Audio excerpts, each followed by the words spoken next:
Hello everyone. Tonight we are going to dissect one of the most chilling stories in Tudor history. Henry VIII deliberately allowed thousands of maggots to breed in the gangrenous wound on his leg, believing they were eating his sins for him and whispering the kingdom's darkest secrets into his ear. The court physicians watched in horror as the writhing white larvae crawled in and out of his rotting flesh, counting them as if they were divine messengers. He even claimed that the maggots whispered state secrets to him. And if you think that opening tale is brutal enough, just wait until you hear fact number 77. So, before you get comfortable, take a moment to like the video and subscribe, but only if you genuinely enjoy what I do here. Leave a comment letting me know where you're tuning in from and what time it is in your local time zone. Now, dim the lights. Turn on a fan for that soft background hum. And let's ease into tonight's journey together. Continuing from the haunting introduction, we now explore fact 1 about Henry VIII. He was not born to be king, but merely served as the spare heir after his elder brother Arthur was chosen as the prince. Yet in 1502, Arthur died unexpectedly, and the 15-year-old Henry was thrust into the role of heir apparent without any formal preparation. The sense of being only a backup created an invisible inferiority complex that drove him throughout his life to prove he deserved the crown by any means and through any scheme. Moving on to fact 2. Henry's vanity about his appearance only underscored that deep insecurity, although he had mastered 4 languages by the age of 10. What he prized most were his muscular calves. He habitually wore skin-tight garments to showcase his calf muscles, and compelled his courtiers and even foreign envoys to lavish praise upon them. Anyone who dared to appear indifferent, even with a single glance, faced severe punishment. Treating his body as a symbol of power revealed Henry's perpetual anxiety beneath the surface. Then comes fact 3, which reveals Henry's fascination with downright torture through music. His beloved hurdy-gurdy emitted chilling, death-like screeches, akin to a corpse wailing. Whenever the king cranked its handle, the courtiers could only clap in silence. Any criticism might cost them their lives. Henry also kept dozens of ferocious hunting dogs, training them on prisoners used as living bait, thereby turning his pets into instruments of unspeakable terror. On to fact 4. Henry governed by astrological superstition. He would not make any major decision without consulting the positions of the stars. From military campaigns to marriages and executions, everything hinged on celestial alignments. Should an astrological forecast displease him, the astrologer risked immediate beheading. As a result, the entire court lived in fear of both the king's sword and those invisible stars. Listen now to fact 5 to understand Henry's inner psyche. As a teenager, he composed a poem comparing himself to Hercules, detailing his own muscles and mythical exploits. The poem was steeped in narcissism and laced with erotic and violent imagery, and he forced his officials to read it aloud and shower him with praise. Anyone who failed to do so properly faced harsh punishment, showing that his messianic self-image had taken root early. Fact 6 demonstrates his intrusion into the most private realms. Henry once disguised himself as a stranger to terrify Queen Catherine in her own bedchamber, leaving her sleepless for weeks. He would often hide in wardrobes or behind tapestries to spy on his wives and courtiers, transforming private quarters into ambush sites. His total control revealed that he acknowledged no boundary between public authority and personal privacy. Next, we move on to fact 7. Henry VIII's love of violence hid behind the pageantry of jousting and fencing. When he participated in tilt-yard tournaments, he did not merely seek victory. He demanded a spectacular triumph that left his opponent terrified to yield. He would joust until his armor was shattered, flesh and hair torn by splintered steel, and blood streamed down onto his saddle. These contests resembled Roman arenas, where the king savored every heart-pounding moment of danger. Courtiers who took part had to balance the match carefully. Winning too little brought ridicule, while winning too decisively invited accusations of treason. This craving for extreme peril helped forge the king's ruthless character once he ascended the throne. Moving on to fact 8. Within the Tudor court, Henry VIII kept more than 70 hunting dogs, each named after a mythological monster: Cerberus, Hydra, Chimera, and so on. He did not regard them as mere pets, but trained them into living weapons. Condemned prisoners were turned into live bait, used to teach these hounds to attack and rend human flesh at court spectacles. Turning innocent animals into mass murder machines revealed the absolute cruelty of a monarch who viewed every life except his own as disposable for his personal amusement. Then comes fact 9 about his prodigious drinking. Henry regularly consumed a deadly cocktail, mixed by his attendants from ale and fortified wine, at a strength sufficient to kill a horse. Yet through relentless self-conditioning, he built up an extraordinary tolerance, remaining functional no matter how inebriated he became. Servants were forced to taste each batch first to check for poison, and many died as a result. His constant drunkenness did more than erode his body. It fueled his paranoia, aggression, and complete loss of self-control. Turning now to fact 10. You might be surprised to learn that Henry's handwriting was so ornate it was more illegible than Latin itself. He deliberately crafted his script to force his clerks to decipher and transcribe it. A single misplaced dot or flourish could cost a scribe his life. By weaponizing his handwriting, Henry ensured that only he fully understood his own orders, while eliminating any chance of misinterpretation or rebellion. Next is fact 11, revealing his private crisis. After passing into his early 40s, Henry suffered from sexual impotence, a subject the court dared not openly discuss. Western physicians could only allude to it in euphemistic terms. His loss of virility in the bedchamber intensified his paranoia and violent impulses, especially toward his queens and consorts. This sexual frustration transformed into a rising tide of abuse and torture of women within the palace, as if he sought to reclaim lost honor through brutality. Finally, fact 12 lays bare the extreme control he exerted over women's bodies and purity. Henry was so obsessed with virginity that he ordered public examinations of each queen's condition. Court physicians were commanded to inspect and then present their findings to the entire royal court. These humiliating spectacles stripped the queens of any privacy or dignity, reducing them to property subjected to invasive scrutiny.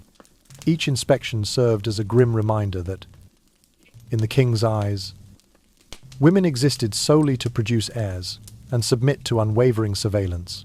Continuing the horrifying series, we arrive at fact 13 about Henry VIII.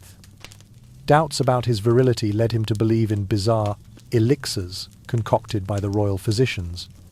Mixtures of powdered rhinoceros horn, dried goat testicles, and all manner of strange herbs were contained in gilded vessels. Henry would gulp down each dose without ever demanding tangible results. The more they failed, the more confused he became, and the more he lost faith in conventional medicine. From then on, nothing seemed trustworthy, except a blind belief in miracles, a grim hallmark of his superstitious reign. Moving on to fact 14. Henry demonstrated the boundlessness of his power when he used diamonds to proposition a noblewoman. Upon her refusal, the king promptly confiscated her family's lands and imprisoned her father on vague charges. This was a clear message. No one dared decline the monarch.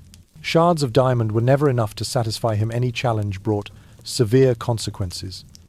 But he did not stop there.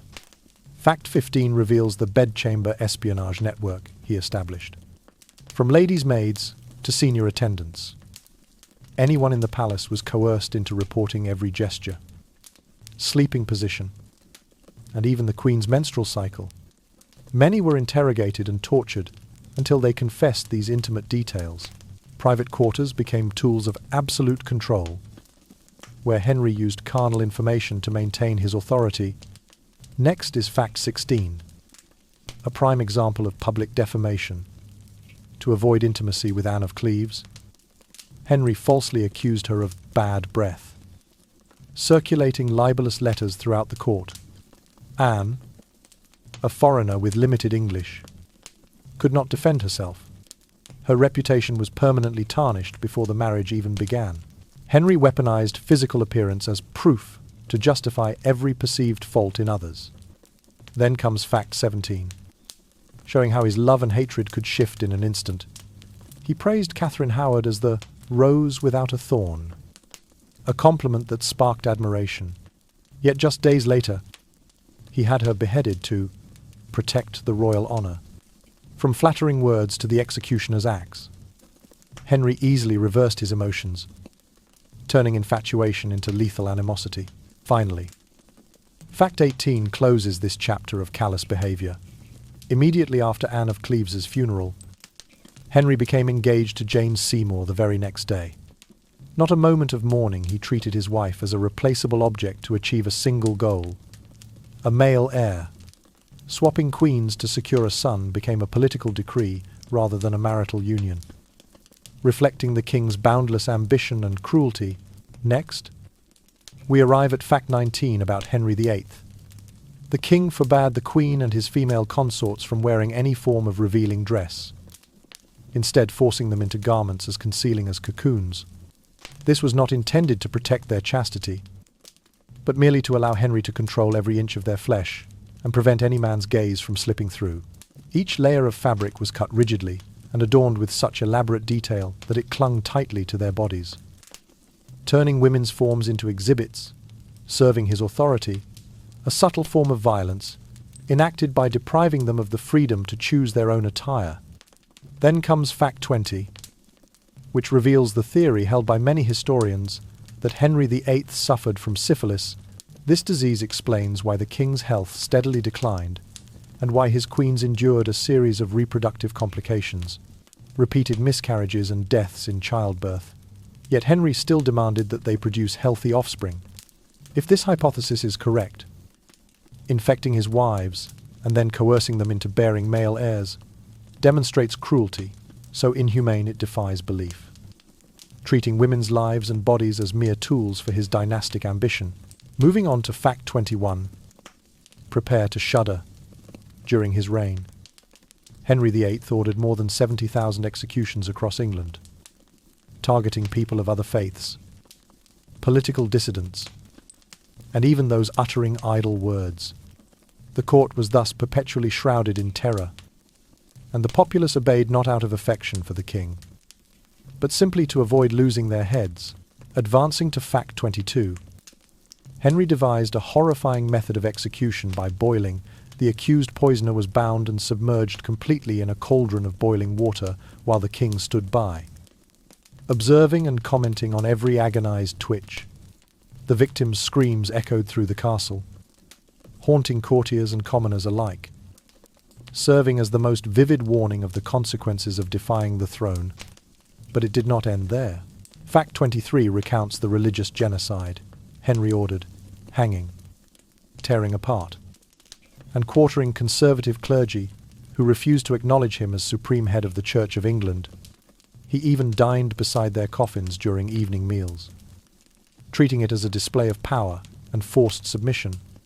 This campaign of religious terror spread horror not only among monks and priests but throughout every stratum of society. Finally, fact 24 reveals that Henry imposed a law forbidding any prediction of the king's death. Violators were charged with treason and executed. Court astrologers and physicians therefore avoided any discussion of the king's health or lifespan, leading him to believe himself immortal. This absolute superstition not only strangled any realistic perspective on mortality, but also deprived him of the opportunity to recognize his own human limitations, continuing the unveiled tragedies. We arrive at fact 25 about Henry VIII. The king once stood atop a high tower to watch the beheading of Queen Anne Boleyn, as if it were a heartless amusement. When the blade fell, he not only waved but laughed comfortably, transforming his former wife's death into a public spectacle. This act demonstrated his unbounded cruelty. Someone who had once been beloved was reduced to a performer at the bloody feast of power. Next comes fact 26. Henry allowed the corpses of convicted traitors to rot on display by the roadside as a warning. The bodies were hung on stakes, the putrid stench spreading across the streets, instilling horror and mental trauma in the populace. Children even played around the victims' coffins, as if it were a normal game. The king's purpose was clear: turn death into a daily terror, causing everyone to shrink before his brutal authority. Moving on to fact 27. Henry did not hesitate to behead his close friend Thomas More, a trusted scholar and high-ranking official, simply because More refused to recognize his marriage to Anne Boleyn. More's execution sent the message that no one, however loyal or long-serving, was immune from the absolute power of the throne. Friendship and loyalty could not withstand the crown's demands. Then we have fact 28. Henry had beheaded 2 wives, and 2 others lived in constant fear of becoming the next victim. Marriage to him was no longer a political alliance or a romantic union, but a prolonged psychological torture. Every day, the queens and consorts listened for any urgent summons to the observation tower. For a single spurious accusation was enough to cost them their lives. Next is fact 29. Princess Elizabeth, daughter of Anne Boleyn, after her mother's execution, was sent into exile and branded a bastard, losing all inheritance rights. Those years of childhood spent away from court, without status, forged Elizabeth into a resilient, strong, and astute woman. The experience of abandonment by her father became the driving force behind her later 45-year reign over England. Finally, fact 30 reveals yet another chilling testament to the Tudor court's brutality. Henry trained his hunting dogs to tear apart prisoners during interrogations. These once innocent animals were turned into tools of torture, causing suspects to collapse in terror at the mere rumor of the 4-legged squad's approach. This image engraved fear into the minds of every victim and witness alike, continuing the revealed tragedies. We come to fact 31 about Henry VIII. The king turned executions into high-class stage performances. He would bring food and wine directly to the execution site, sitting down to dine while observing a procession of black-clad victims awaiting death. Each stroke of the axe against the condemned's neck was analyzed by Henry like a director critiquing a play. He would comment on the blade's angle, the force behind each swing, the sharpness of the axe, as if staging the perfect dramatic moment. He even paused to listen to the prisoner's final words, then critiqued their delivery as though they were lines in a prized script. In Henry's eyes, death was nothing more than a dark joke for a predator in power. Immediately thereafter comes fact 32. A soldier was executed simply for stating that Henry will one day die. An obvious truth about mortality that Henry took as a personal insult to his proclaimed immortality. That single harmless remark was enough to cost the man his head in a bloodbath. This event highlights the king's extreme arrogance, viewing even the most self-evident fact as a challenge to his reputation. But it did not end there. Fact 33 exposes the most horrifying image of religious terror. Henry ordered living women who distributed Protestant pamphlets to be burned alive. The victims were tied to posts surrounded by roaring flames, while the king dined nearby, waving his hand to catch the breeze and whistling in approval. Their gut-wrenching screams echoed throughout the castle. Yet Henry remained unmoved. He treated their agony as a display of power, a horrific warning to anyone daring to challenge royal doctrine. Next, fact 34 introduces us to Henry's personal Book of Wrath, a meticulously kept register of rage, in which he recorded the interrogation methods and executions of hundreds of people. Each condemned name was underlined in black ink, accompanied by graphic descriptions of torture techniques, nail driving, disembowelment, stage setting of the execution. Courtiers who heard their own names in that register were struck with terror, caught between hope and dread, as they awaited either mercy or the executioner's blade. A single glance or whispered rumor could consign someone to that list, sealing their fate in prison or under the axe. Moving on to fact 35. We witness Henry's grotesque betrayal of Queen Catherine Howard. Without any credible evidence, only unverified rumors, the king ordered her arrest and execution. Justice and humanity were abandoned in favor of satisfying his personal whims. Catherine, once lauded as the rose without a thorn, was swiftly branded a criminal, demonstrating that with Henry, nothing was permanent, not even innocence. Finally, Fact 36 reveals the dramatic transformation of the king's own body. Henry's waistline expanded from 32 inches to 54 inches, turning him from a youthful monarch into an obese colossus. His bloated physique became a vivid symbol of greed and decline. Every cumbersome step increased his tension, anger, and violence. Physical decay, paired with mental deterioration, fueled Henry's sudden rages, exposing every dark facet of absolute power, continuing the dark secrets unveiled. We arrive at Fact 37 about Henry VIII, in his later years. The king's strength declined so severely that he required a crane system to lift him onto his horse. This sight, once a symbol of royal authority and a monarch's proud spirit, was reduced to a stark image of dependence on machinery. Henry loathed that contraption so intensely that he frequently flew into rages at his mounted attendants, even using the very saddle as a means of punishment, ordering them to stand frozen as he scratched the leather with his riding crop, forcing them to taste the humiliation of a king whose power had become mechanical. Shortly thereafter, we come to Fact 38. A necrotic ulcer on Henry's leg festered, oozing pus and emitting a revolting stench that permeated the entire palace. Instead of proper medical treatment, court physicians stuffed golden-dipped cloth and animal fat into the wound, believing precious metals and lard possessed miraculous healing powers. In reality, the infection worsened. The stench grew more pungent, and every corner of the castle reeked of decay whenever the king appeared. Turning to Fact 39. Henry's breath proved even more foul than his ulcer. Rotting teeth and a severe oral infection forced courtiers to pinch their nostrils during audiences. Meanwhile, the king believed that consuming raw garlic daily would ward off poison, when in truth it only amplified the putrid odor.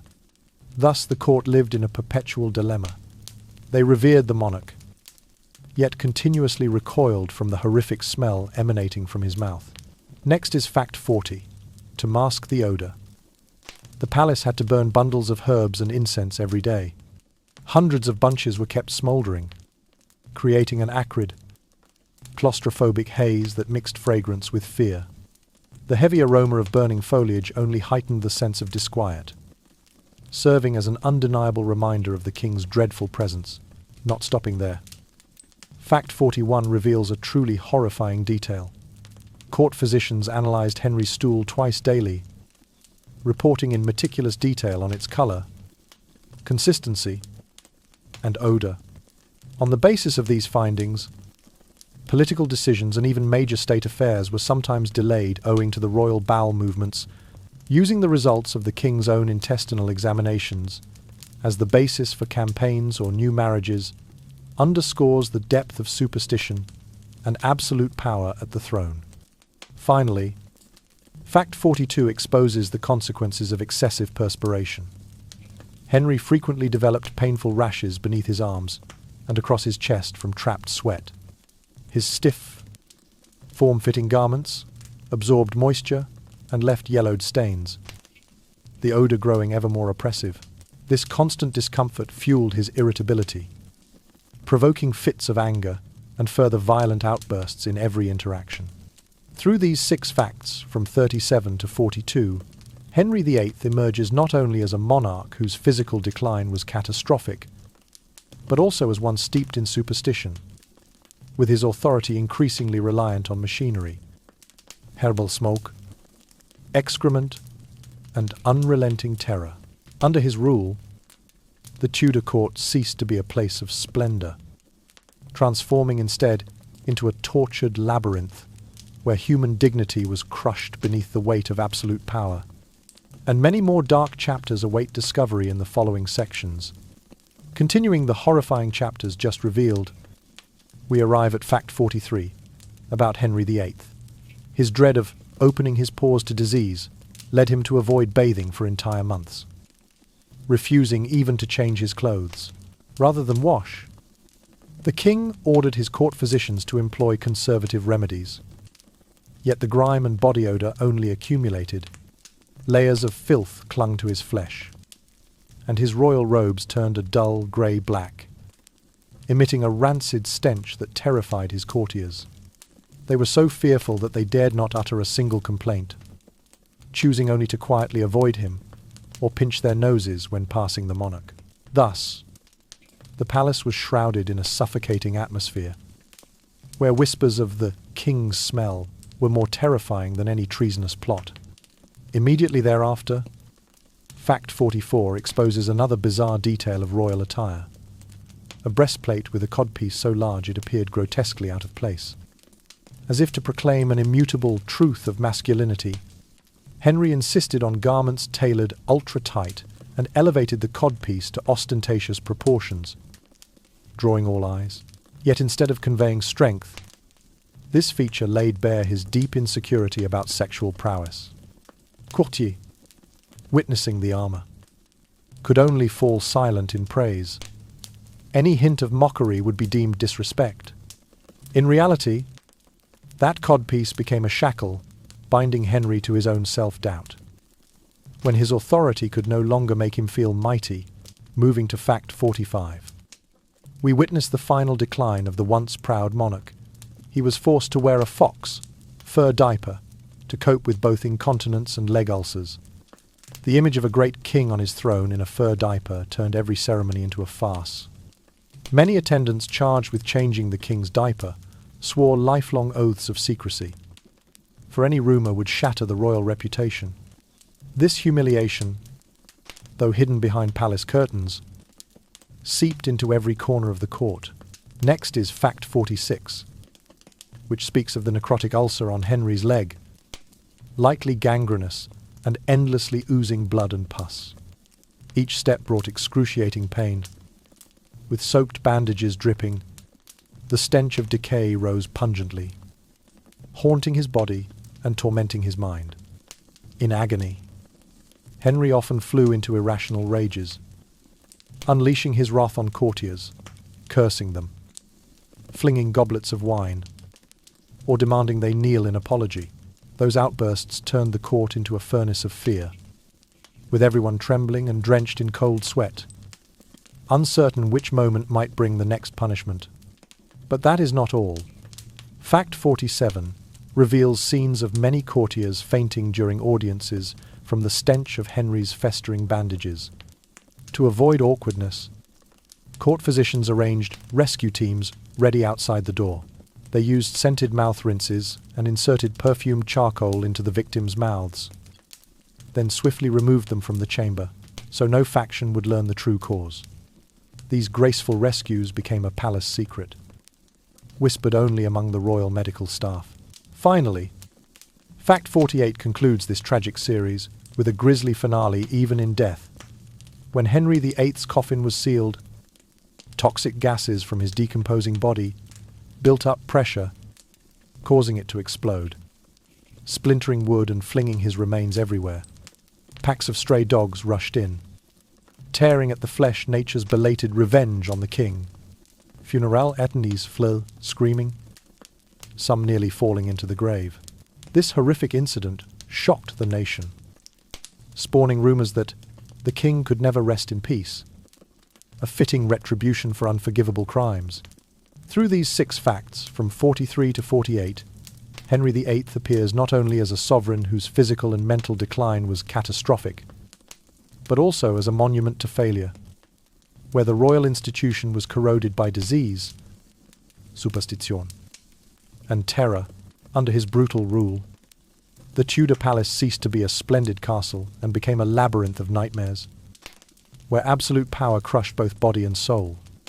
And many more dark truths await in the following chapters. Following the horrifying chapters just revealed, we arrive at Fact 49 about Henry VIII. The king believed that every sneeze was a sacred omen, carrying a divine message.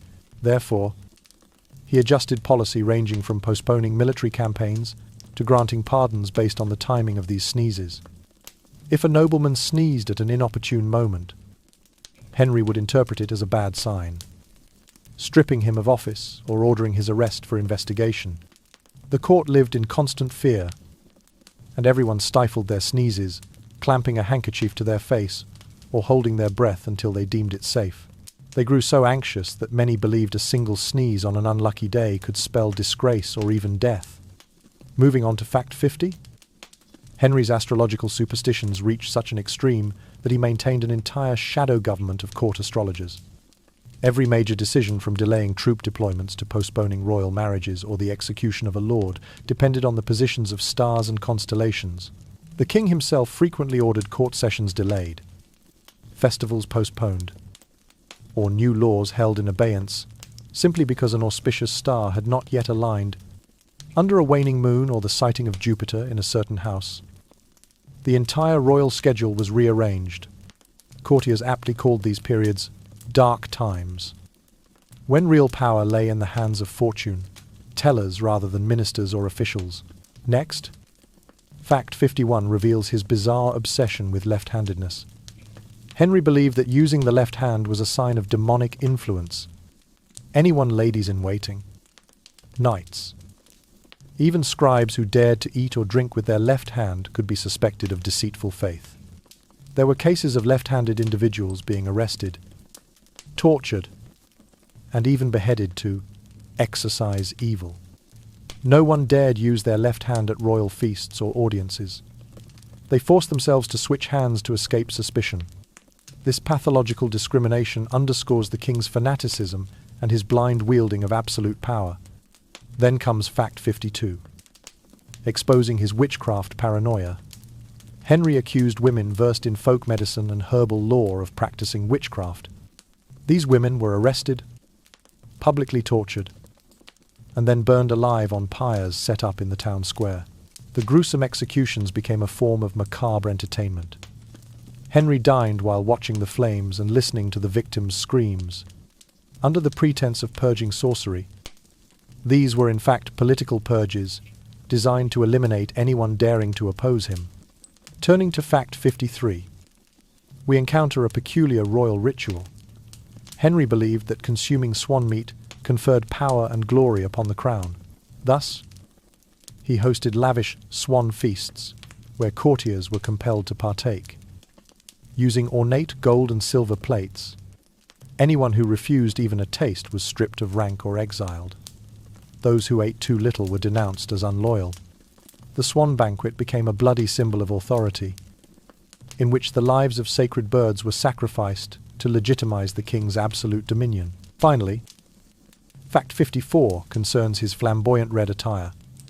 Henry believed that the color red bestowed supernatural energy, making him as formidable as a war god. He regularly clad himself from head to toe in shades of red, but not just any red. If his garments failed to match the precise royal red standard, he would refuse to hold court or enact royal audiences. Courtiers were compelled to maintain wardrobes stocked with every hue and saturation of red, transforming the palace into an endless sea of crimson. Each outfit was scrutinized by the king's keen eye, and any deviation, no matter how slight, could result in the tailor's immediate dismissal. Through these 6 facts, from 49 to 54, we see that Henry VIII was not only a monarch consumed by bizarre superstitions, but also a stark example of how absolute power can be twisted into the most irrational obsessions. Under his reign, the Tudor court ceased to be a centre of culture and governance and became a stage for delusional beliefs, where every policy and decree was dictated by fear and cruelty, and our journey into the darkest facets of his legacy is far from over. Following the string of horrifying revelations, we now arrive at truth number 55 about Henry VIII. He was adamant about placing talismans, vials of potion, and all manner of charms under his pillow each night to ward off evil spirits.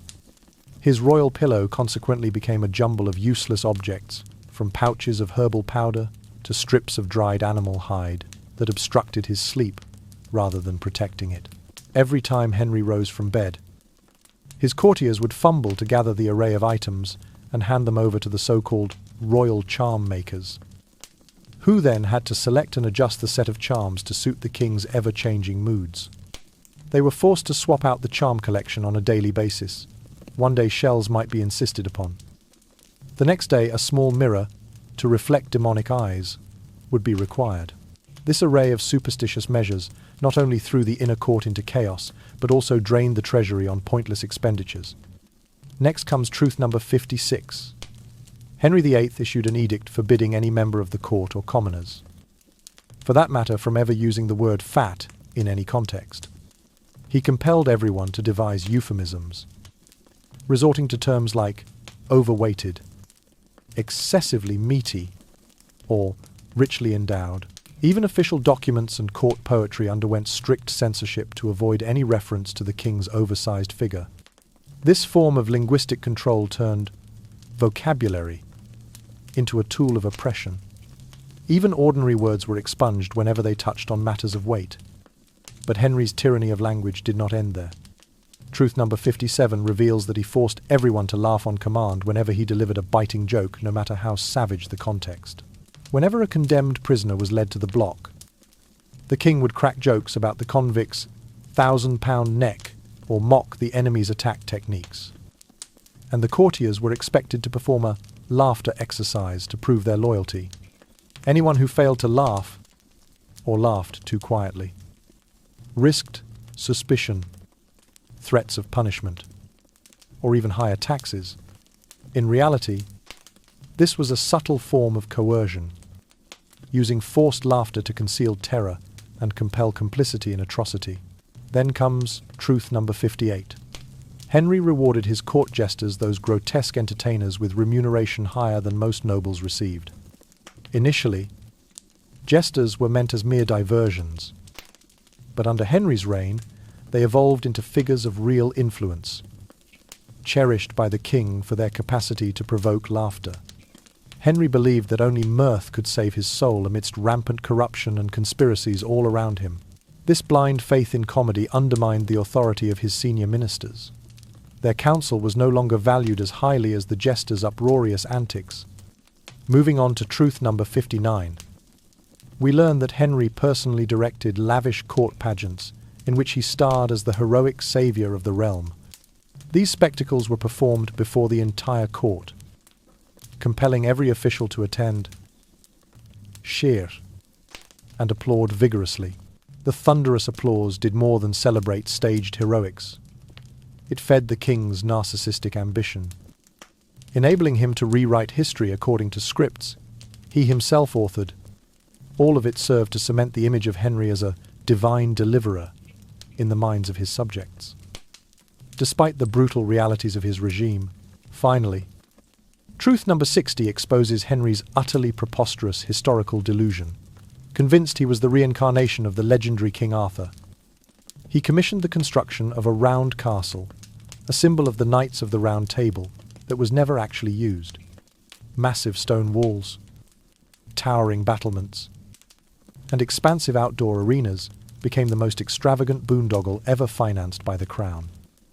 Existing solely to gratify the king's grandiose fantasies, Henry would roam the construction site wearing his helmet, issue endless revisions to make the castle appear more mystical, all while the common people and the architects themselves suffered the economic fallout. Through these 6 truths from 55 to 60, Henry VIII emerges not merely as a ruthless monarch, but as a figure consumed by superstition, linguistic tyranny, compelled revelry, and historical delusion. The Tudor court under his rule was suffocated by talismans, censored speech, forced laughter, grotesque entertainments, propagandistic pageantry, and pointless architectural folly. The royal palace became not a seat of legitimate power, but a labyrinth of anxiety, where absolute authority crushed both reason and dignity. And there remain many more dark chapters yet to uncover in the tales to come. Not stopping at mere superstitions and lavish rites, we move on to fact 61. Henry VIII claimed he saw angels appear before every martial contest. He told of radiant halos and otherworldly music echoing beyond the prison gates a sign. He said that destiny had marked him as inviolable. Each time a knight poised his sword at the king's shoulder, Henry pressed a hand to his chest, closed his eyes in fervent prayer, and declared to his courtiers that God himself backed his cause. Rather than inspiring admiration, These proclamations sent chills down their spines. If even praise or conspiracy could not threaten him, then no one dared oppose a ruler, seemingly shielded by supernatural power. On to fact 62. Henry VIII asserted his absolute authority over intellectual life by summoning and burning the books of his sixth wife, Catherine Parr. She who had dared to debate theology with him, her volumes, filled with free-thinking ideas and profound scriptural interpretations, were doused in oil and consumed by flames at the palace gate. Those same flames symbolized Henry's determination to silence a woman deemed far too wise and independent. Courtiers stood in sorrow and fear as each page turned to ash, knowing that any whispered sympathy for the books would be construed as treason. Next is fact 63. The king honored Jane Seymour, his wife who died, giving birth to the only son he yearned for by declaring her his true wife. This declaration was far from an act of genuine devotion. Rather, it was a calculated cruelty. Jane could no longer disappoint or betray him. She lay beyond earthly reproach. In death and absence, she became Henry's perfect muse, never repeating the perceived faults of his previous consorts. For his courtiers, the good news was grim. Jane would never again betray or refuse him, and her fate underscored his willingness to sacrifice life itself to preserve unchallenged power. Immediately following comes fact 64, which unveils a bitter spectacle. In the very week, Catherine Howard was executed. Henry threw a grand festival. The court was plunged into revelry. Laughter rang through the corridors, and music swelled in the royal chambers. Those who had mourned the fallen queen were forced into bright smiles, toasting fleeting beauty, as if it were cause for celebration. This grotesque pageantry revealed not only callous indifference but also a method of psychological coercion. By juxtaposing joy against grief, Henry transformed mourning into festivity and sorrow into public entertainment. But it did not end there. Fact 65 records how Henry exploited law and geography to torment his fiancées and reigning queens. He ordered them exiled to remote castles, where frigid air, scant provision, and total isolation awaited. Under both psychological and legal pretexts, he prepared indictments and forced them to sign divorce papers or renounce inheritance rights with no opportunity to mount a defense. His aim was to strip away their honor and legal standing before the world, so that when he formally annulled their marriages, a single royal proclamation rendered them no longer recognized as queen. Finally, fact 66 exposes the iron-fisted surveillance of the Queen's correspondence. Every letter sent or received passed through the palace's network of spies. Each line was read, passages erased, and senders made to self-censor. Before Gordon, the chief agent, would authorize transmission, the Queens dared not pen a word of familial concern or friendship. For a simple phrase of peace or I miss you might be twisted into proof of conspiracy. In Henry's reign, what had once been private missives on parchment became a gilded cage, binding every thought and sentiment under the shadow of absolute power.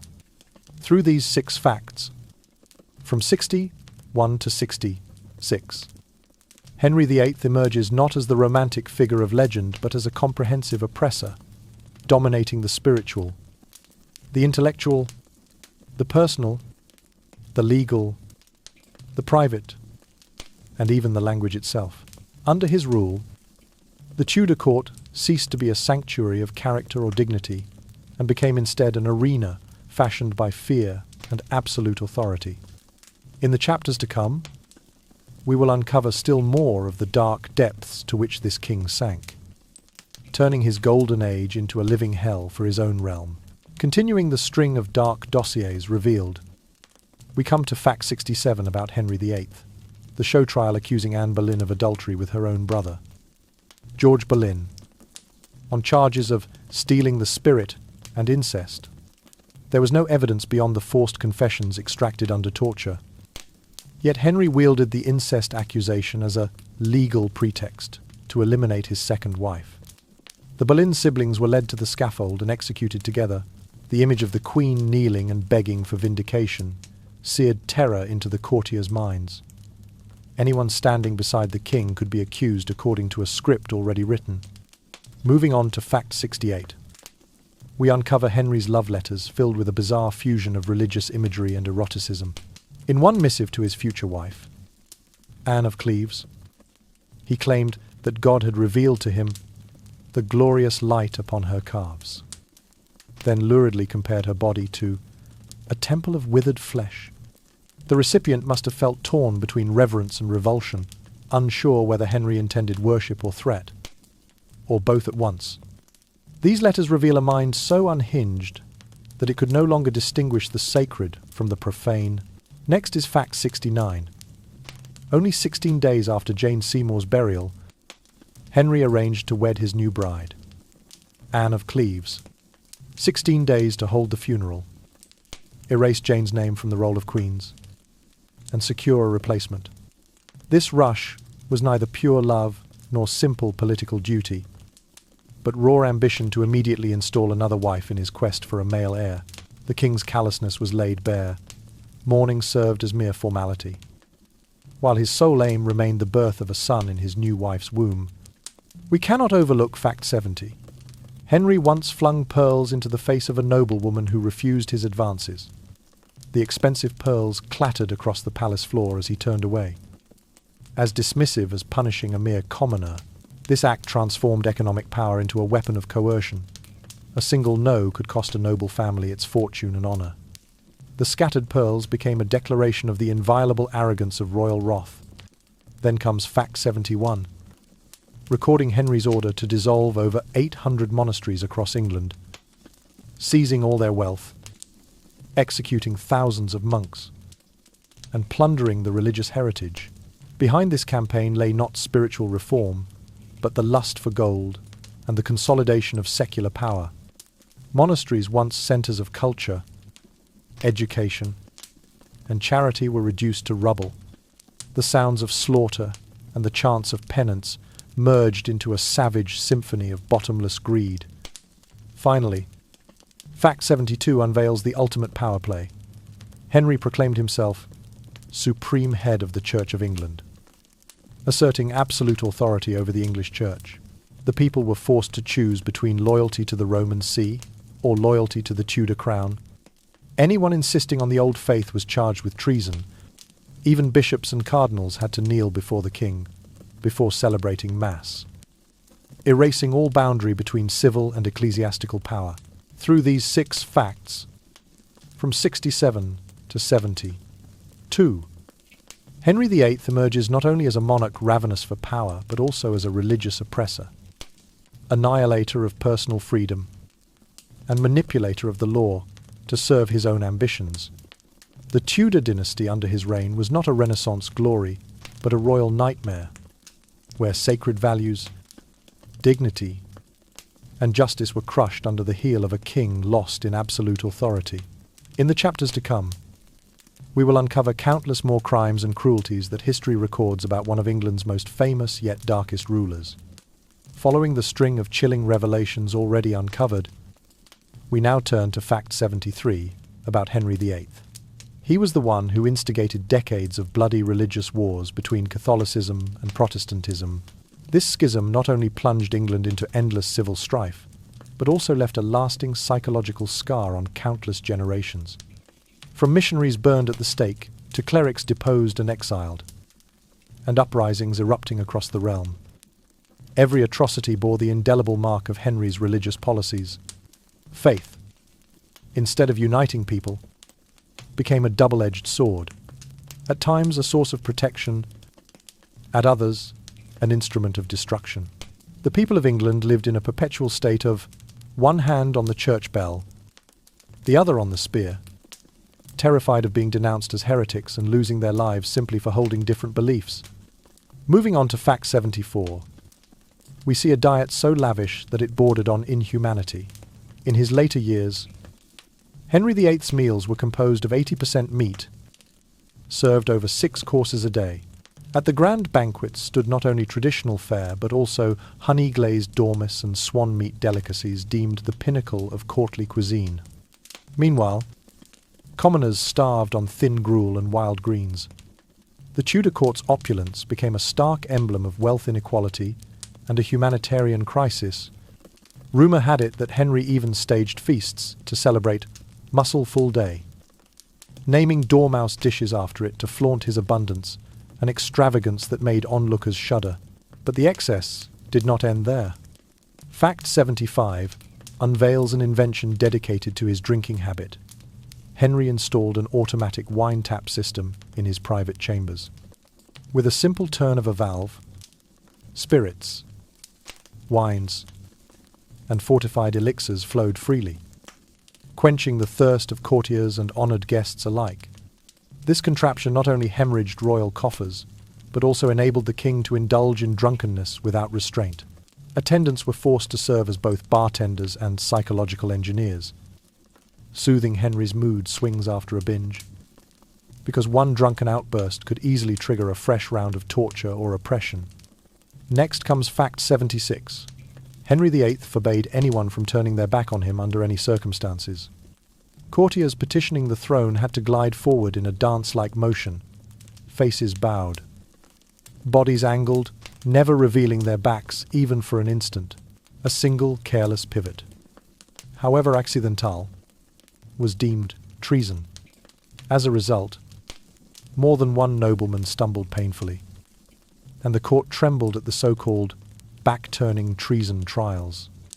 Every step within the palace was measured, lest it become the cause of an unjust charge.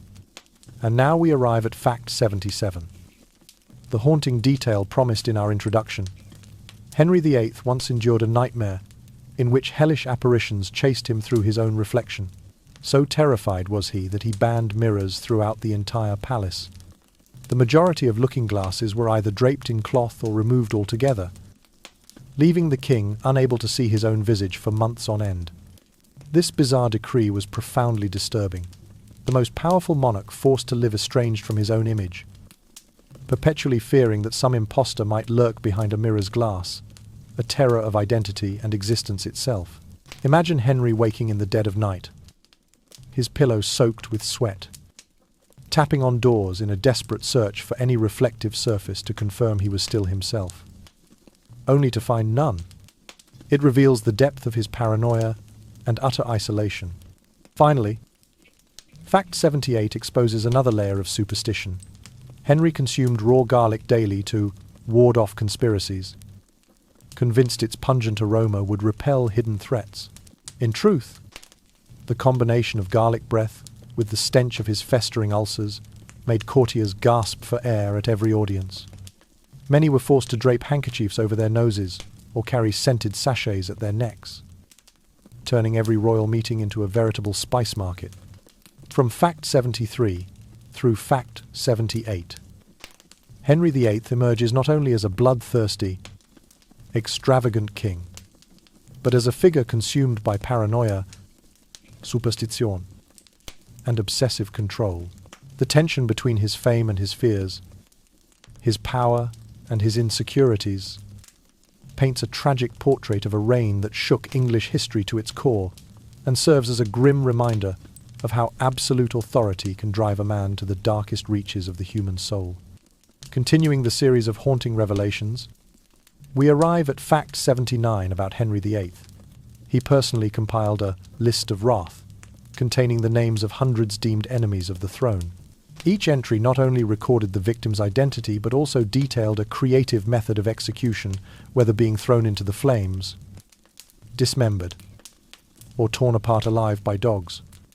Imagine courtiers entering an audience, covertly glancing at one another in terror, wondering if their own names lurked on that page.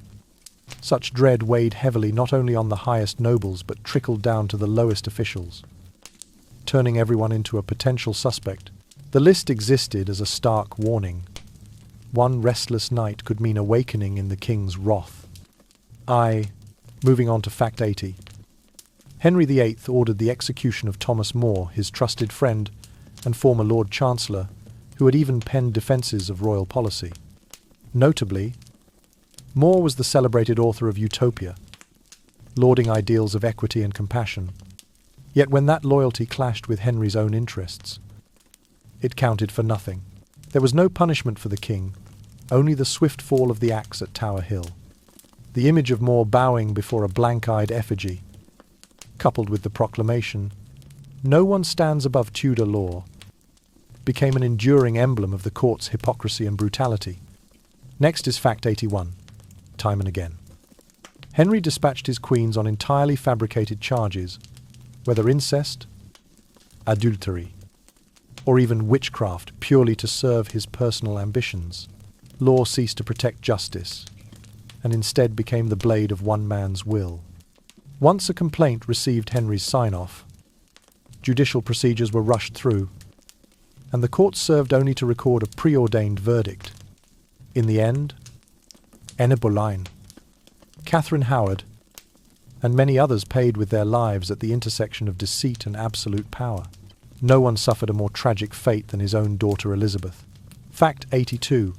After Anne Boleyn's beheading, Elizabeth was branded a bastard, stripped of her inheritance, and expelled from court. The young princess grew up mired in loneliness and shame, marked as a lost heir. Yet that very humiliation forged within her the resilience and independence that would define her 45-year reign as the Virgin Queen. Henry's injustice unwittingly crafted in her the iron will of a monarch. Then comes Fact 83, revealing a bizarre decree. Henry banned his subjects, especially the nobility, from playing bowling, a beloved pastime, forcing them to focus on archery drills instead. What had been a harmless recreation became illegal. This prohibition not only deprived people of much-needed leisure, but also exposed Henry's disregard for his people's cultural and spiritual life. Viewing all activities solely through the lens of military utility, finally, Fact 84 unveils Henry VIII's rare moment of contrition. On his deathbed, he murmured the word, "Monk, monk, monk." This concise yet haunting utterance suggests remorse for the religious genocide he had unleashed so many monks and worshippers slain for refusing to bow before the Tudor throne. The threefold repetition rang like a belated apology, but could not erase the crimes that marked one of the darkest chapters in English history. Following the haunting fragments revealed earlier, we arrive at fact number 85 about Henry VIII. His excessive pride meant he could not tolerate defeat, even in athletic contests. It is said that on one occasion, during a royal sporting festival in France, Henry challenged the home champion wrestler, and to everyone's astonishment, he was defeated in the very first match. Rather than withdraw with grace, the king sulked in silence and refused to engage with the French monarch for the rest of the visit. Rumours swirled through the English court that Henry forbade any mention of his loss, ordered the official chroniclers to delete the passage describing it, and even demanded the right to choose his opponent for a rematch. That rigid silence revealed he could not accept his own fallibility, placing his personal ego above every principle of fair play, and turning a single sporting defeat into an indelible stain on his royal dignity. Moving on to fact number 86. Henry VIII's paranoia reached its peak when he became convinced that cats were spies of Satan. Any cat found within the palace walls was deemed a dangerous messenger of dark forces. He ordered every stray cat spotted near him to be hanged or banished. While the palace cats were confined in white iron cages with black iron bars, each time a cat meowed, Henry flew into a rage, demanding that his courtiers immediately report who might be controlling the animals. This baseless belief turned the palace into a madhouse. Ladies in waiting hid cats under their beds. Courtiers avoided the glass cages in the corridors, and everyone lived in constant fear of demonic emissaries, lurking at every corner. Next, fact number 87 reveals another example of his awkward extravagance. Henry VIII once wore gold-embroidered, diamond-studded undergarments, though no one could see them under his clothes, solely to assert his royal status down to his very underwear. The king's golden underpants, meticulously crafted by palace artisans and embroidered with lions and Tudor roses, became a state secret displayed under glass in his private chamber. Before each change, The waiting ladies in waiting were forced to kneel before touching them. This ludicrous expense not only drained the royal coffers, but also flaunted a wasteful display of wealth, signalling a monarch who valued power and splendor over any practical purpose, turning even his underwear into an empty symbol of authority. Turning to fact number 88. Henry decided to redesign the coinage portrait, his image on every penny, farthing. A noble became noticeably plumper, his face round and fleshy, despite his own health rapidly deteriorating. Each coin circulating across the realm bore the king's rotund cheeks and double chin, ensuring every subject saw him whenever they handled money. Ostensibly, this was propaganda to spread his royal image and obscure news of his failing health. Yet it backfired. Common folk whispered that a quick glance at the coins revealed dark circles around his eyes and crow's feet, proof that Henry was anything but robust. Nevertheless, no engraver dared strike a coin without that authorized portrait, lest they face execution. Following that is fact number 89. When the Pope officially declared Henry VIII the most dangerous man in the world, this denunciation was not mere rhetoric but testimony to the violence and chaos he unleashed across Europe. In his power struggle with the Holy See, Henry persecuted Catholic worshippers, dissolved monasteries, and forced bishops to swear loyalty to his crown. Any defense of papal authority was branded treason. Furious, the Pope labelled him a threat to all Christendom and forbade any believer from serving him. The title Most Dangerous became a dark hallmark, cementing the image of a king who wielded bloodlust not only at home, but as a destabilizing force internationally. Finally, fact number 90 reveals Henry's greatest obsession, his desperate need for a male heir. Every policy, marriage, alliance, or war served this singular aim, yet ironically, the greatest successor proved to be his daughter Elizabeth, the bastard child once cast aside, who endured years of exile before ascending the throne. Elizabeth I demonstrated that Henry's greatest misjudgment lay in underestimating her. She reigned for 45 years of prosperity and peace, a legacy far surpassing any son he might have sired. His grief over failing to produce a male heir was eclipsed by the triumph of the very daughter he had denounced, who wrote the final triumphant chapter of Tudor rule, from fact number 85 through fact number 90. Henry VIII emerges as a monarch of stark contradictions, proud yet fragile, opulent yet insecure, craving power while losing the greatest inheritance. The Tudor chronicles under his reign are at once awe-inspiring and horrifying, a timeless warning of the destructive potential of absolute power. In the next installments, we will further uncover the murky depths of one of England's most notorious and enigmatic kings. Fact 91. A humble epitaph beside his will. When Henry VIII died, his tombstone bore a simple yet profound inscription. Here lies Henry VIII, full of sin in this world. Rather than glorifying his achievements or triumphs, the epitaph humbly acknowledges his personal guilt. Visitors are jolted by the admission that, after a lifetime of tyranny, the king seemed to recognize the emptiness of power. This brief, remorse-steeped epitaph reminds us that no throne can ever fully conceal the truth of a human soul. Fact 92. The unfinished tomb, a tragic monument left incomplete. Henry VIII ordered a magnificent tomb beside that of Jane Seymour, but the project was abandoned at his death. Masonry columns stood uncemented, floors remained half-laid, and sculpted reliefs existed only in rough beginnings. Creating on Eerie Roan, this half-built sepulchre stands as a stark symbol of his unfulfilled quest for immortality, a power cut short in real time. Visitors to St. Helier, George's Chapel, still see the moss-grown, grimy floorstones, an unspoken reminder that even grandest ambitions can turn to dust. Fact 93. The accidental heir who became a legend. Elizabeth, daughter of Anne Boleyn, was immediately branded a bastard, stripped of inheritance, and sent into exile upon her mother's execution. Yet she would become one of England's most celebrated monarchs, reigning 45 prosperous years. Henry's injustice inadvertently forged in Elizabeth an unmatched resilience and exceptional leadership. Under her rule, England flourished, united, and ascended to global prominence, turning a family tragedy into a golden age in history. Fact 94. Banning bowling when leisure became a crime. To force his subjects to focus on archery, Henry VIII outlawed bowling, the era's most popular pastime. Bowling greens were levelled, and neither nobles nor commoners dared gather to play. Recreational relaxation was deemed wrong.